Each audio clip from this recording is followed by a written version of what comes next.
जय श्री कृष्ण मित्रों। स्वागत है आपका अपने चैनल अनमोल पावर स्टोरी में। आज हम लेकर आए हैं बिछड़ा राजकुमार की कहानी। अगर आपको हमारी यह कहानी पसंद आए तो कृपया वीडियो को लाइक करके चैनल को सब्सक्राइब करें और बेल आइकन को जरूर दबाएं। तो चलिए दोस्तों, कहानी की तरफ बढ़ते हैं।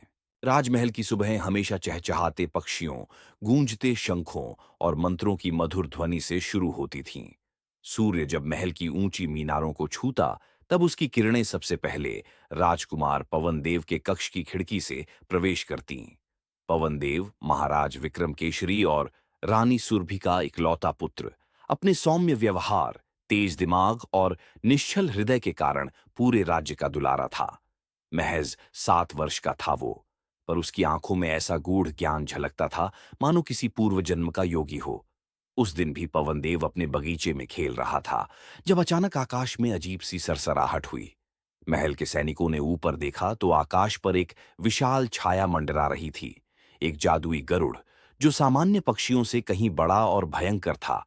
उसकी आंखें लाल ज्वालाओं सी चमक रही थीं और उसके पंखों से सुनहरी धूल झड़ रही थी।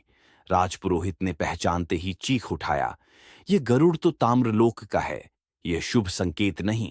उससे पहले कि कोई कुछ कर पाता, वह गरुड़ बिजली की गति से नीचे उतरा और झपट्टा मारकर पवनदेव को अपनी चोंच में पकड़कर आकाश की ओर उड़ गया। सारी सेना स्तब्ध रह गई। रानी चीख उठी और महाराज की आंखें भय से फटी की फटी रह गईं। यह कोई सामान्य पक्षी नहीं था, यह अपहरण था और निश्चित ही इसके पीछे कोई षड्यंत्र छिपा था।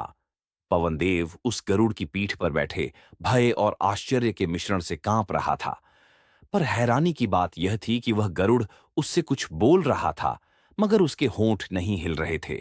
सारी बात सीधे उसके मस्तिष्क में गूंज रही थी। पवनदेव, तुझे तेरे भाग्य की ओर ले जाया जा रहा है। तेरा अपहरण नहीं हुआ, तुझे मुक्त किया गया है। पवनदेव कुछ समझ नहीं पाया। उसने पूछा, मुक्ति किससे? मेरे माता पिता तो मुझे प्रेम करते हैं। गरुड़ की आवाज फिर गूंजी, जो दिखता है वही सत्य नहीं होता। राजमहल की दीवारों के पीछे छिपे हैं कई राज। तेरे रक्त से जुड़ी एक पुरानी प्रतिज्ञा, एक अधूरी भविष्यवाणी, जिसका समय अब आ गया है। पवनदेव डर गया, लेकिन उसमें एक अजीब सा साहस भी जाग गया। उड़ते उड़ते उन्होंने बादलों के शहर पार किए, ताजे तूफानों को चीरते हुए एक अंधेरे द्वीप पर पहुंचे, जहां कोई पेड़ नहीं था, कोई पक्षी नहीं, केवल पत्थर और शून्यता। वहीं एक गुफा के सामने गरुड़ रुका और बोला, यहां तुझे वह मिलेगा जो तेरी आत्मा की गहराइयों में बंद है। पर भीतर जाने से पहले एक वादा कर, जो भी देखेगा उससे डरना नहीं, और जो भी सुनेगा उस पर तुरंत विश्वास नहीं करना। पवनदेव ने सिर हिलाया और गुफा में प्रवेश किया। भीतर हर कदम पर आवाजें गूंज रही थीं। कभी रानी की रोती पुकार, कभी किसी अजनबी की फुसफुसाहट, कभी किसी तलवार की खनक। एक जगह उसे खुद का ही चेहरा दिखाई दिया, पर आंखें वृद्ध थीं। वह बोला, तू जितना जानता है उससे कई गुना अधिक तुझसे छुपाया गया है। गुफा के अंत में एक पत्थर की मूर्ति थी, एक सिंहासन पर बैठा हुआ बालक, जिसके माथे पर स्वर्णिम चक्र था और आंखों से ज्योति निकल रही थी। अचानक वह मूर्ति हिली और बोली, तू आया है जैसा लिखा था। 7 वर्ष की आयु में तुझे ताम्रलोक लाया जाएगा, जहां तुझे वह सिखाया जाएगा जो किसी मानव को नहीं सिखाया गया। क्योंकि तू केवल राजकुमार नहीं, तू उत्तराधिकारी है उस युद्ध का जो देवों और अधरों के बीच अधूरा रह गया था। इसी क्षण पवनदेव के चारों ओर प्रकाश फैल गया और उसके तन से सारी थकान दूर हो गई। उसे किसी अदृश्य शक्ति ने उठा लिया और फिर वह खुद को उड़ते हुए महसूस करने लगा। गरुड़ उसे फिर अपनी पीठ पर बिठा चुका था। पवनदेव ने पूछा, अब कहाँ? गरुड़ बोला, अब तुझे मिलेगा वह जो तेरा गुरु बनेगा, एक ऐसा तपस्वी जो युगों से तेरा इंतजार कर रहा है। इधर राजमहल में कोहराम मचा हुआ था। रानी ने अन्न जल त्याग दिया, महाराज ने सारे राज्यों में दूत भेज दिए, लेकिन किसी को यह नहीं पता था कि यह कोई आम अपहरण नहीं था। यह किसी प्राचीन भविष्यवाणी का पहला पन्ना था। और इस कहानी का नायक, वह बालक, अब राजकुमार नहीं, एक अद्भुत यात्रा पर निकल चुका था, जहां सच्चाई और छल के बीच की रेखा धुंधली थी और हर मोड़ पर एक रहस्य उसका इंतजार कर रहा था। घने वृक्षों के बीच बहती थी एक निर्मल सरिता और उसी किनारे एक कुटिया थी, मिट्टी और लकड़ी से बनी, पर भीतर से जितनी सादगी लिए थी, उतनी ही शांति से भरपूर। वहीं रहते थे गौतम महर्षि, एक वृद्ध तपस्वी, जिनकी आंखों में समय की अनगिनत परतें झलकती थीं। वह वर्षों से वन में तपस्या कर रहे थे, पर उस दिन जब गरुड़ उनके द्वार पर उतरा और उसकी पीठ पर एक 7 वर्षीय बालक को उतारा, तो आशी ने कोई प्रश्न नहीं किया। उन्होंने बालक की आंखों में देखा और बस मुस्कुराकर कहा, आ गया तू। पवनदेव, जो अब खुद को केवल पवन कहता था, गौतम ऋषि के आश्रम में बड़ा होने लगा। उसे अपना अतीत याद नहीं था, न महल, न माता पिता, न गरुड़। बस एक धुंधला सपना आता था जिसमें बादलों में उड़ान, सुनहरी धूल और कोई स्त्री की पुकार गूंजती थी। गौतम महर्षि ने उसे संस्कृत, आयुर्वेद, धनुर्विद्या और योग सिखाया। पवन की बुद्धि इतनी तीव्र थी कि वह कुछ भी एक बार में समझ लेता, पर जो बात उसे सबसे अधिक अलग बनाती थी, वो थी उसकी सहज नेतृत्व क्षमता। अन्य शिष्यों को जब कोई निर्णय लेना होता, तो वे अनजाने में पवन की ओर देखने लगते। उसके मन में करुणा थी, पर उसका क्रोध भी अग्नि जैसा था। कभी-कभी जब वह किसी अन्याय को देखता, उसकी आंखें अजीब सी रोशनी से चमकने लगतीं। एक बार आश्रम के निकट के गांव में एक बलशाली डाकू का आतंक फैल गया। लोग डर के मारे कुछ बोल नहीं पाते थे। गौतम ऋषि ने समझाया कि शांति का मार्ग सर्वोच्च है, लेकिन पवन ने एक दिन चुपचाप धनुष उठाया और अकेले ही उस डाकू के डेरे में जा पहुंचा। वहां उसने कोई हिंसा नहीं की, बस डाकू से सीधे आंखें मिलाईं और कहा, अगर तुझ में साहस है, तो निर्दोषों से नहीं, मुझसे लड़े। डाकू ने जब उसकी आंखों में देखे वो तेज, वो आत्मविश्वास, तो वह कांप गया, घुटनों के बल बैठ गया। गांव वालों ने तब उसे वन का नायक कहा, पर गौतम महर्षि जानते थे कि यह कोई साधारण बालक नहीं। कई बार वे रातों को उसके ललाट पर जलता हुआ चिन्ह देखते, एक दिव्य चक्र, जो कुछ क्षणों के लिए प्रकट होता और फिर विलीन हो जाता। आशी ने उसे कभी नहीं बताया कि वह कौन है। वे बस यही कहते, तू जिस दिन अपने सच्चे स्वरूप को जान जाएगा, उसी दिन तेरे जीवन की दिशा बदल जाएगी। एक दिन जब पवन 13 वर्ष का हुआ, एक अजीब घटना घटी। एक अंधी साध्वी आश्रम में आई और बिना किसी परिचय के पवन के पास जाकर उसका माथा छुआ। बोली, ओह स्वर्ण ललाट पुत्र, तुझसे अब और छुपाया नहीं जा सकता। अग्निवंशी तेरे पीछे हैं और अंधकार की शक्ति तुझे ढूंढ रही है। जो तू है, वह कोई साधारण आर्षपुत्र नहीं, तू है सूर्यवंश का वारिस, जो कभी उड़कर गया था और अब लौटने का समय आ रहा है। गौतम ऋषि गंभीर हो उठे। साध्वी के जाते ही उन्होंने पवन को अपने सामने बिठाया और पहली बार बताया, तेरा नाम पवन देव है और तू सिंहासन का उत्तराधिकारी है। तुझे बचाया गया था क्योंकि तुझे मिटाने की साजिश थी। वो गरुड़ कोई साधारण जीव नहीं, बल्कि ब्रह्मलोक से भेजा गया रक्षक था। इस जंगल की गोद में तूने अपनी आत्मा की शिक्षा ली है, पर अब समय आ गया है जब तुझे सत्य का सामना करना होगा। पवन अवाक था। वर्षों से वह जिस शांत जीवन को जी रहा था, वह अब केवल एक पर्दा लग रहा था। भीतर एक तूफान जाग उठा। क्या वह सच में कोई राजकुमार था? पर फिर वो कौन था जिसने उसे मरवाने की साजिश की, और क्यों? गौतम ऋषि ने उसे एक पुराना ताबीज दिया, जिसमें जड़े थे 3 रत्न, नीला, लाल और सुनहरा। बोले, ये तुझे तेरे अगले मार्ग पर ले जाएगा, पर याद रख, अब से हर कदम पर तू अकेला नहीं होगा, पर भरोसा केवल अपने हृदय की आवाज पर करना। और उसी रात जब जंगल चुप था और आकाश पर चंद्रमा आधा मुस्कुरा रहा था, पवनदेव ने पहली बार अपने नाम को स्वीकारा। अब वो बालक नहीं रहा था। अब उसकी आंखों में महलों की परछाई, युद्ध की आहट और किसी खोई हुई मां की ममता की झलक थी। उसे जाना था, लेकिन कहां, कैसे? अगला भोर उसके जीवन की नई यात्रा का द्वार था। घने जंगलों और ऊबड़-खाबड़ पहाड़ियों को पार करते हुए पवन देव अब किसी खोज पर था। उसके पास कोई स्पष्ट नक्शा नहीं था, लेकिन उस ताबीज के रत्न अजीब ढंग से चमकने लगे थे जब वह एक विशेष दिशा में चलता, जैसे वे उसे किसी विशेष स्थान की ओर खींच रहे हों। तीसरे दिन दोपहर का सूर्य अपनी तपन पर था। पवन देव एक नदी के किनारे बैठा अपनी प्यास बुझा ही रहा था कि अचानक घोड़े की टापें सुनाई दीं। एक युवक, उम्र में शायद पवन से कुछ ही बड़ा, घोड़े से कूदकर उतरा। उसके वस्त्र रेशमी थे, तलवार कमर पर और चाल में शाही गर्व। वह पसीने में भीगा था और जैसे किसी पीछा करने वाले से भाग रहा हो। दोनों की आंखें मिलीं। कुछ पल के लिए मानो समय थम गया। तुम यहां क्या कर रहे हो? उस युवक ने पूछा, आंखों में संदेह और तलवार पर हाथ। पवनदेव मुस्कुराया, मैं एक यात्री हूं। और तुम? युवक ने थोड़ी देर देखा, फिर हल्की हंसी में कहा, मैं भी अब बस एक यात्री हूं। नाम है वीर प्रताप। कभी एक राज्य का राजकुमार था, अब अपने ही लोगों से भाग रहा हूं। पवन चौंका, राज्य से भाग रहे हो? क्यों? वीर प्रताप बैठ गया। उसकी थकान और मन का बोझ अब रिसने लगा था।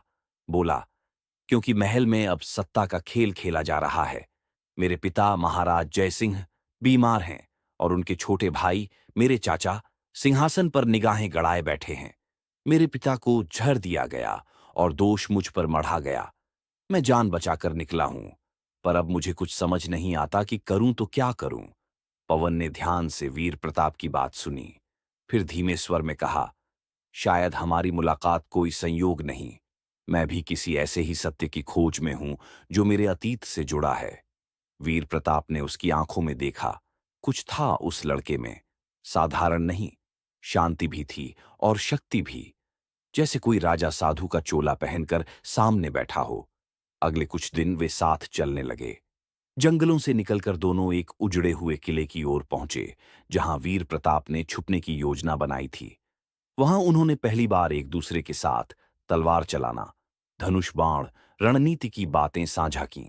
धीरे धीरे एक सच्ची मित्रता का बीज अंकुरित हुआ। वे एक दूसरे की ताकत भी बने और छाया भी। पर नियति को शांत रहना नहीं आता। एक रात जब वे सो रहे थे, किले पर आक्रमण हुआ। वीर प्रताप के राज्य से भेजे गए सैनिकों ने उन्हें घेर लिया। दोनों मित्रों ने मिलकर युद्ध किया। पवन की गति गरुड़ जैसी थी और वीर प्रताप की तलवार बिजली की तरह। पर सैनिक बहुत थे। तभी, जैसे आकाश फटा हो, पवन के ताबीज से तेज रोशनी निकली। एक दिव्य आकृति हवा में उभरी, वही गरुड़ जिसने बचपन में पवन को उड़ाकर ले गया था। सैनिक उस दिव्य प्रकाश से भयभीत होकर पीछे हटे और भाग खड़े हुए। वीर प्रताप अवाक था। वह बोला, पवन, तुम कौन हो? कोई सामान्य बालक तो नहीं हो? क्या तुम कोई देवदूत हो? पवन चुप रहा, फिर कहा, मैं भी अब जानना चाहता हूं कि मैं कौन हूं। लेकिन एक बात तय है, वीर, अब हम अकेले नहीं हैं। तुम्हारा युद्ध तुम्हारे राज्य के लिए है और मेरा, मेरे अतीत के लिए। शायद ये दो युद्ध कहीं मिलते हैं। वीर प्रताप ने हाथ बढ़ाया, तो हम लड़ेंगे साथ साथ।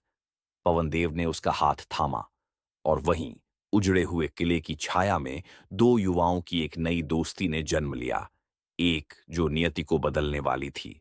महल के भीतर समय जैसे रुक गया था। महाराज जयसिंह की तबीयत दिन पर दिन बिगड़ती जा रही थी और उनकी आंखों से अब पहचान की रोशनी भी बुझने लगी थी। सिंहासन की सीढ़ियों पर एक साया धीरे धीरे फैलता जा रहा था। महामंत्री शकुनी देव का साया। शकुनी देव कोई साधारण मंत्री नहीं था। उसके चेहरे पर हमेशा एक मधुर मुस्कान रहती, पर उसकी आंखों में गहराई थी। ऐसी गहराई जिसमें षड्यंत्रों की परछाइयां तैरती थीं।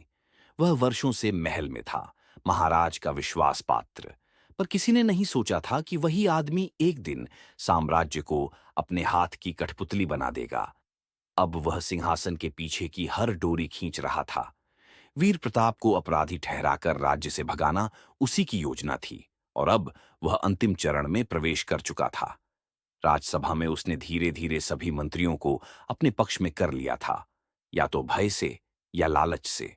और अब वह चुपचाप युवराज की घोषणा की तैयारी कर रहा था, पर खुद के लिए नहीं, बल्कि महाराज के छोटे भाई भानु प्रताप के लिए, जो सिर्फ नाम का राजकुमार था पर शकुनी के इशारों पर नाचता था। शकुनी की योजना सरल थी, भानु प्रताप को राजा बनाकर स्वयं सारे निर्णयों का स्वामी बन जाना। पर उसे एक ही डर था, वीर प्रताप की वापसी। वह जानता था कि सच्चा उत्तराधिकारी जीवित है और अगर वह लौट आया तो सारी योजना धूल बन जाएगी। इसलिए उसने अपने जासूस चारों दिशाओं में फैला दिए थे। काली पोशाकों में लिपटे वे पुरुष, जिन्हें छाया सेनानी कहा जाता था। हर गांव, हर किले में वीर प्रताप को खोज रहे थे। राजमहल की दीवारों के भीतर एक और खेल चल रहा था। रानी सावित्री, वीर प्रताप की मां, चुपचाप सब देख रही थीं। उन्हें विश्वास था कि उनका पुत्र निर्दोष है और उन्होंने गुप्त रूप से एक विश्वास पात्र दासी के हाथ वीर प्रताप को एक पत्र भिजवाने की योजना बनाई। उन्होंने एक सोने की मुहर उस पत्र में रखी, जिसे केवल राज परिवार की संतानें पहचान सकती थीं। यह मुहर प्रमाण थी कि कोई उसे झूठा उत्तराधिकारी नहीं कह सकता। पर क्या पत्र पहुंच पाएगा? क्या शकुनी को इसका आभास हो गया था? महल की दूसरी ओर शकुनी एक गुप्त तहखाने में उतरा, जहां उसने भानु प्रताप को बुलाया था। वहां दीपक की लौ झिलमिला रही थी और दीवारों पर लगी राक्षसी मूर्तियां उस माहौल को और भी भयावह बना रही थीं। भानु प्रताप, शकुनी फुसफुसाया, महाराज किसी भी दिन अंतिम सांस लेंगे, फिर तुम राजा बनोगे। लेकिन याद रखना, तुम्हारा हर निर्णय मेरे कहे अनुसार होगा। भानु प्रताप ने सिर हिलाया, किंतु उसकी आंखों में डर था, शकुनी से नहीं, भविष्य से। शकुनी ने आगे कहा, वीर प्रताप का अंत निकट है। मैं अपने सबसे घातक छाया सेनानी को भेज चुका हूं, विक्रम। यदि वो जीवित है तो अब अधिक नहीं। दीपक की लौ कांपने लगी, जैसे हवा में एक नया तूफान आने वाला हो। उसी समय महल की छत पर एक कबूतर उतरा, जिसकी टांग से एक पत्र बंधा था। वह पत्र रानी सावित्री द्वारा भेजा गया था, पर उसे उतारने से पहले ही एक छाया उस पर झपट पड़ी और पत्र वहीं फाड़ दिया गया। षड्यंत्र अपने चरम पर था, लेकिन नियति अब भी अपने खेल में थी, क्योंकि दूर पहाड़ियों की परछाइयों में दो भाग्य एक साथ लौटने की तैयारी कर रहे थे, एक सच्चा उत्तराधिकारी और उसका मित्र। और महल, वह अब भी सो रहा था, अंधेरे की चादर में लिपटा, इस भ्रम में कि सच्चाई हार चुकी है। जंगलों और खंडहरों की यात्रा करते हुए पवनदेव और वीर प्रताप अब एक ऊंचे पठार के निकट पहुंच चुके थे। यहाँ की हवाओं में कुछ अनकहा था, कुछ ऐसा जो पवनदेव को भीतर तक झकझोर रहा था, जैसे कोई पुराना सपना धुंध से निकलकर यथार्थ बन रहा हो। उस सुबह जब सूरज की पहली किरणें पहाड़ियों के पार झांक रही थीं, वीर प्रताप ने एक पुराना रास्ता दिखाया, पत्थरों से ढका हुआ, काई से भरा और जंगल की लताओं से छिपा हुआ। उन्होंने सुना था कि इसी दिशा में एक प्राचीन संत रहते हैं, जो हर अनजाने राही को उसकी पहचान दिला सकते हैं। दोपहर तक दोनों वहां पहुंचे, एक पत्थर की गुफा, जिसके मुख पर शंख की आकृति खुदी थी। भीतर से धूप और चंदन की महक आ रही थी। एक शांत वाणी गूंज रही थी, मंत्रों की तरह नहीं, बल्कि जैसे कोई अपने भीतर से बात कर रहा हो। आओ, आवाज आई। भीतर गौतम आरशे बैठे थे, वही जिन्होंने वर्षों पहले पवनदेव को पाला था। उनकी दाढ़ी अब और अधिक सफेद हो चुकी थी, आंखों में करुणा और अनुभव का मिश्रण। पवनदेव ने जैसे ही उन्हें देखा, उसका हृदय कांप उठा। वर्षों से भीतर छिपी एक जिज्ञासा अब सुलगने लगी थी। आप? पवनदेव रुका। गौतम राशि ने उसे पास बुलाया और सिर पर हाथ रखकर बोले, अब समय आ गया है कि तुम जानो, तुम कौन हो। उन्होंने गुफा की एक दीवार की ओर इशारा किया। वहां एक चित्र था, जिसे राख और तेल से बहुत ही महीन रूप से उकेरा गया था।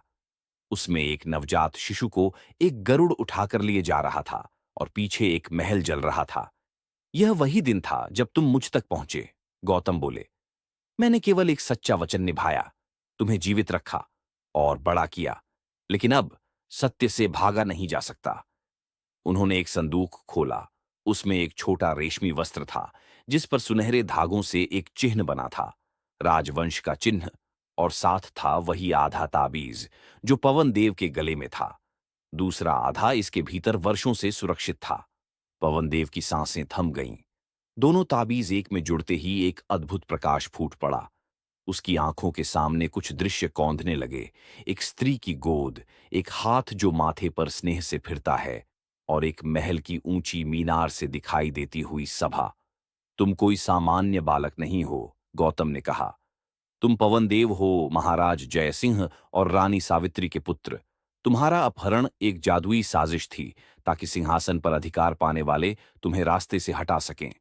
वीर प्रताप पीछे हटकर चौंक गया। पवन, तुम मेरे बड़े भाई हो? गौतम ने सिर हिलाया। तुम दोनों एक ही वंश की दो शाखाएं हो, पर नियति ने तुम्हें दो दिशाओं में बढ़ाया। अब वक्त है इन्हें फिर मिलाने का। पवनदेव चुप था। उसके भीतर आग सुलग रही थी, न प्रतिशोध की, बल्कि सच्चाई की रक्षा की। वर्षों से जो प्रश्न उसे घेरते थे, अब उत्तर देने लगे थे। उस रात दोनों मित्र गुफा के बाहर बैठे। आकाश तारों से भरा था। क्या अब हम लौटेंगे? वीर प्रताप ने पूछा। पवन देव ने आसमान की ओर देखा और धीमे स्वर में कहा, नहीं वीर, हम अब सिर्फ लौटेंगे नहीं, हम बदलेंगे भी।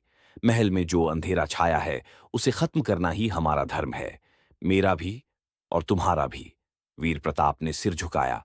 तो चलो, सत्य की ओर, सिंहासन की ओर। गुफा के भीतर अब भी वह ताबीज टिमटिमा रहा था। और दूर महल की ऊंचाइयों में एक परछाई ने कांपते हुए आकाश की ओर देखा। शकुनी देव को पहली बार लगा कि शायद उसका खेल खत्म होने वाला है। राजकुमार पवनदेव और वीर प्रताप अब किसी भ्रम में नहीं थे। बीते वर्षों के अंधकार को पीछे छोड़ते हुए वे विजयनगर लौटने का निर्णय कर चुके थे।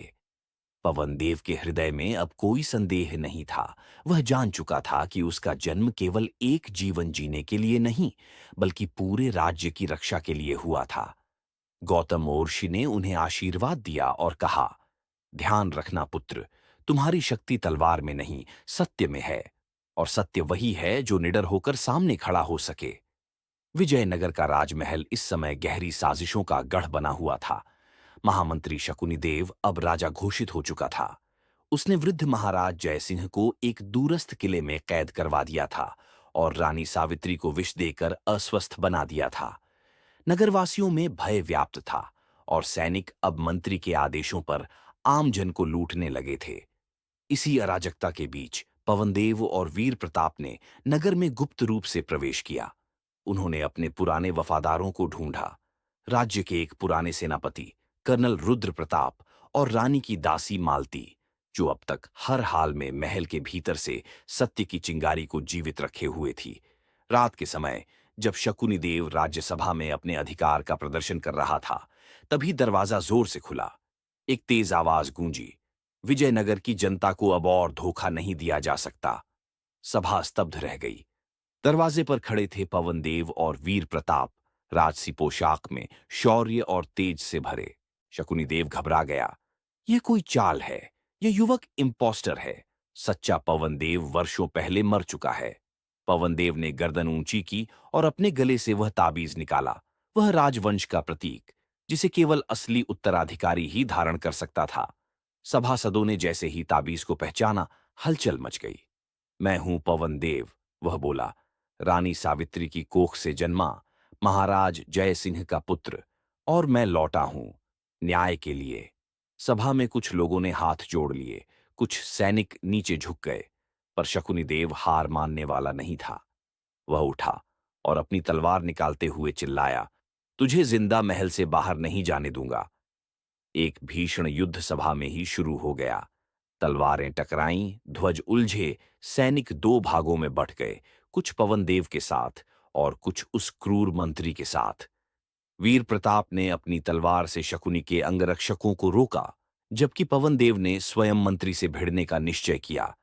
यह युद्ध केवल दो व्यक्तियों का नहीं था, यह सत्य और धोखे के बीच अंतिम लड़ाई थी। अंततः जैसे ही शकुनी देव ने पीठ पीछे से वार करने की कोशिश की, पवनदेव ने उसकी कलाई पकड़ ली और कहा, तू वर्षों से छाया बनकर शासन करता रहा, अब प्रकाश में अपना अपराध देख। एक ही प्रहार में शकुनी की तलवार गिर गई और वह नीचे गिर पड़ा। सभा शांत हो गई। रानी सावित्री को लाया गया, कमजोर पर जीवित। उन्होंने जैसे ही अपने पुत्र को देखा, आंसुओं के साथ उसे गले लगा लिया। महाराज जयसिंह भी शीघ्र ही सैनिकों द्वारा मुक्त कर दिए गए, और जैसे ही उन्होंने पवनदेव को सिंहासन के समक्ष देखा, उनकी आंखों में गर्व छलक आया। सभा में शंखनाद हुआ।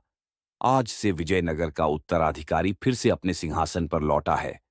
पवनदेव ने सिर झुकाया और सिंहासन के सामने खड़ा होकर बोला, मैं राजकुमार हूं, पर मेरा धर्म राज करना नहीं, राज्य की सेवा करना है। जो अन्याय वर्षों से फैला, उसे अब न्याय में बदलना है। मैं राज्य के सबसे अंतिम व्यक्ति का पुत्र बनकर शासन करूंगा, ताकि विजयनगर फिर से उज्जवल हो। सभासदों ने नारा लगाया, राजकुमार पवनदेव की जय। सूर्य डूब रहा था, लेकिन आकाश में एक नई रोशनी फैल रही थी। राज्य को उसका असली उत्तराधिकारी मिल चुका था। अगर आपको यह कहानी पसंद आई हो तो इसे लाइक और शेयर करें। हमारे चैनल अनमोल पावर स्टोरी को सब्सक्राइब करना ना भूलें और बेल आइकन को दबाएं ताकि आपको हमारी सभी नई कहानियों की जानकारी मिल सके। धन्यवाद। फिर मिलेंगे एक नई रोचक कहानी के साथ। जय श्री कृष्णा।